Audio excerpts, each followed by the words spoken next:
That's a win. And the way I asked earlier for something else, that was not a win. That was a loss for me. But that is a total win, right? So again, bringing back to self-awareness. Welcome back to the channel, guys. And today we have a mother who maybe you found yourself in this situation. You have multiple kids and they kind of don't get along. One of them maybe resents the other one, doesn't include the other one, says hurtful things to the other one, and you're afraid and you feel like they are just drifting apart and you feel kind of helpless and you want to do what you can to bring them back together. Because if we don't, they're going to ultimately be like two ships in the night floating apart. And what we want as parents, and I want to acknowledge this parent, to create one cohesive family unit that's on the same team. That's what we're going to look at today. This mother was in this same situation. Let's take a look at it. Give her some tips and help you if you are in this similar situation too. It ultimately comes down to how we think and respond as parents, but also the behaviors, how we show up as leaders and raise other leaders. So let's get into it. What are some small steps I can take to foster sibling friendship? The first thing that I love about this question is the fact that they're asking for some small steps, right? They're not looking for one quick fix, because this is ultimately something that does not have one quick fix. There's not one tip or one suggestion, one tactic that would work. And then there you go. They are perfectly friends now, right? So I love the fact that this parent is looking for small steps, just small corrections, kind of like the ships coming back together. You're not making one big steer and there the ships are together, right? Ships, especially at sea, they make small adjustments and then they drift closer together or farther apart, whichever direction we're point them in, right? So let's take a look a little closer. My 4.5-year-old is unkind towards my almost 3-year-old, and it's concerning me. Often tells her that he doesn't like her, excludes her. That's most concerning. He said, or what's most concerning, I don't know which one, but is that he's glad that she got hurt or missed out on something. I really want them to look out for the other. And this pattern I'm seeing worsens over time, and my son is rather upsetting. Okay, so the first thing I want to address the ages of 4.5 and then almost 3.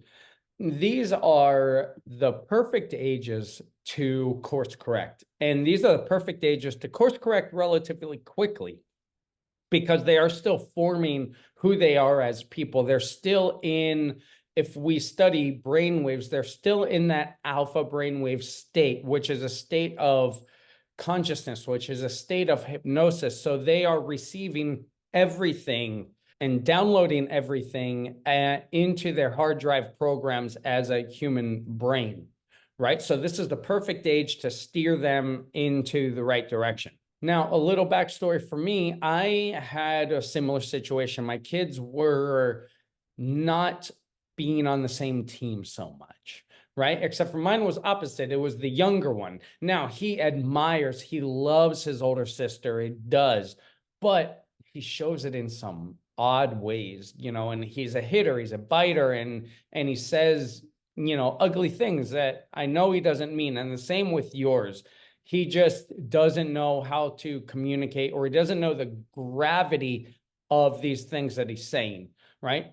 So let's talk first what we can do as parents. The first thing that I needed to keep in check with myself, and I always recommend parents keep in check with themselves, number one is be mindful of your own reaction, right? We want to react to less, meaning react out of emotion, to have an emotional reaction to what happened, in which case it usually is accompanied by guilt, blame, or shame, which it will not get them closer to our final goal. So the first thing to do, and this is something that will take some intentional focus and intentional observation, is look at your emotional response and look at your physical response and look at how you respond when these sorts of things happen.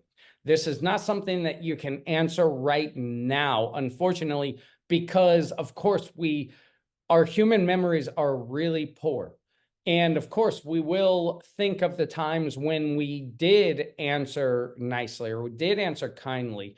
This is something that's going to have to be observed in one of these moments. So number one, observe how you respond, how you are triggered to respond, because it can be something triggering, because we do want this unit.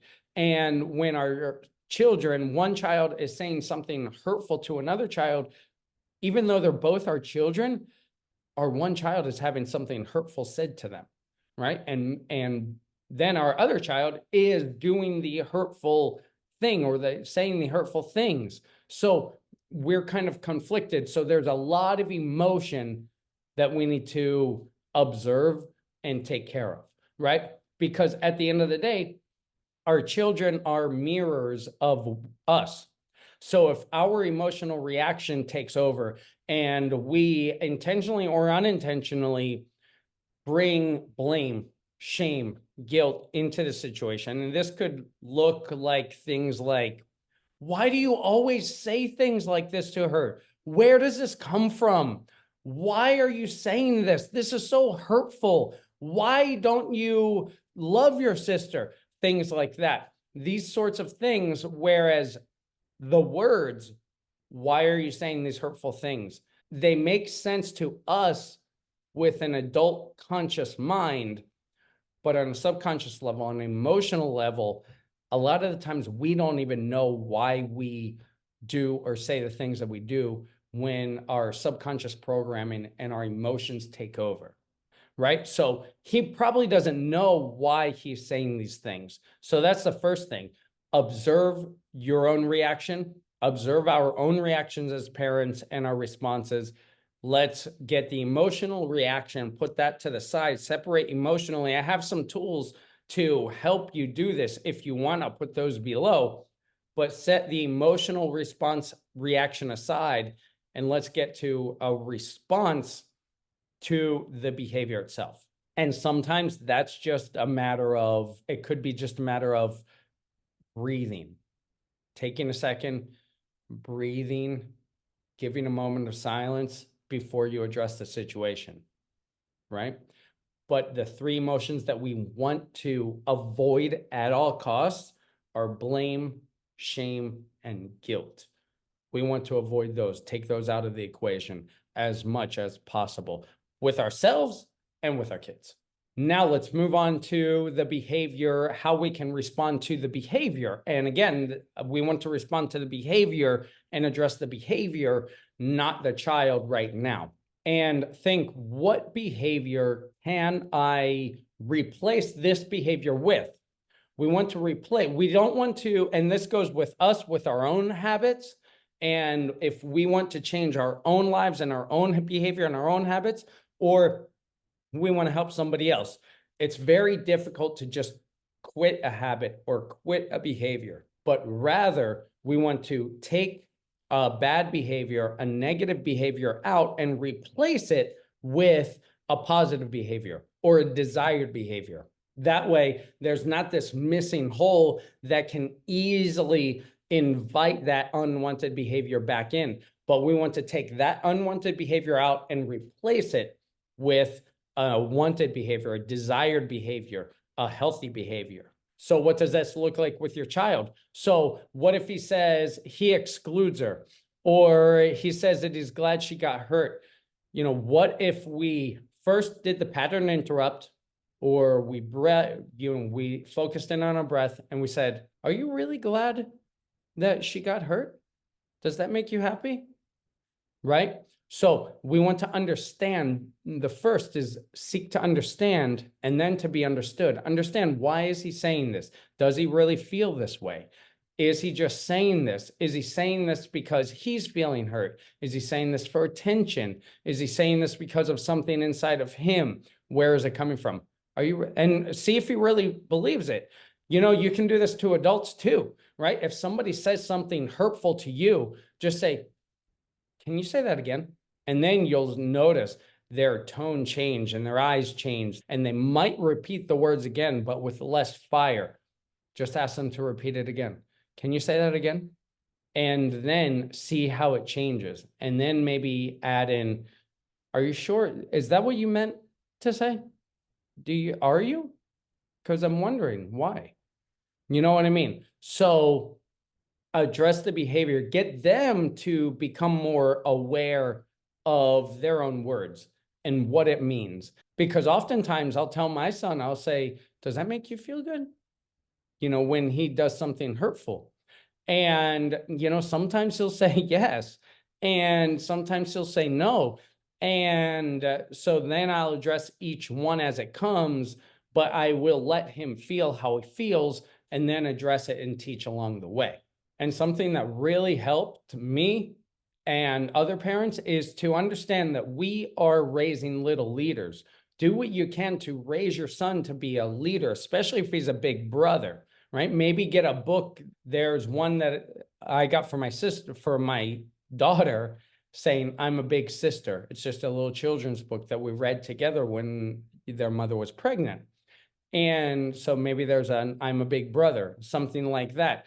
Give a model for him to follow and for him to pattern, right? But we're raising little leaders. So what can you do to include your son, maybe even include him first, and help him include his sister? So let's take an example like cleaning the table, helping around the house, right? I'm going to spray this because kids love things that spray, right? I'm going to spray this on the table. Why don't you take this paper towel and rub it on the table and see how shiny you can make it, right? And then, oh, that is fantastic. Can you show your sister, you know, let's call her, I don't know, Emma. Can you show Emma how you did that so well? Right? So you are building your little leader up, but leadership comes with us first. That goes back to my first point. But you're building your little leader up, building him up, complimenting him, filling him with love and leadership skills, and then inviting him to overflow that onto his sister. Now, to go along with your first point of your question, this is a small step. It might work the first time. Oftentimes, things will work the first time. And then the following times, they don't work, and we get back into the same pattern and say, oh, that didn't work, right? The consistency, the consistent small steps is what will bring the big results. And to go with that, celebrate wins.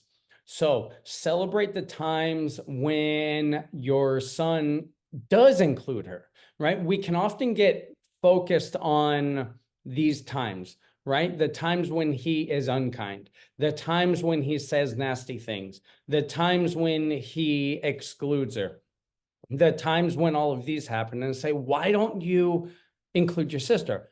But what if there was even just one time when they played together so well? What if there was just one time where he did include her, right? Even in a little thing. And then what if we celebrate that win together? One of our family mantras is, that's a win.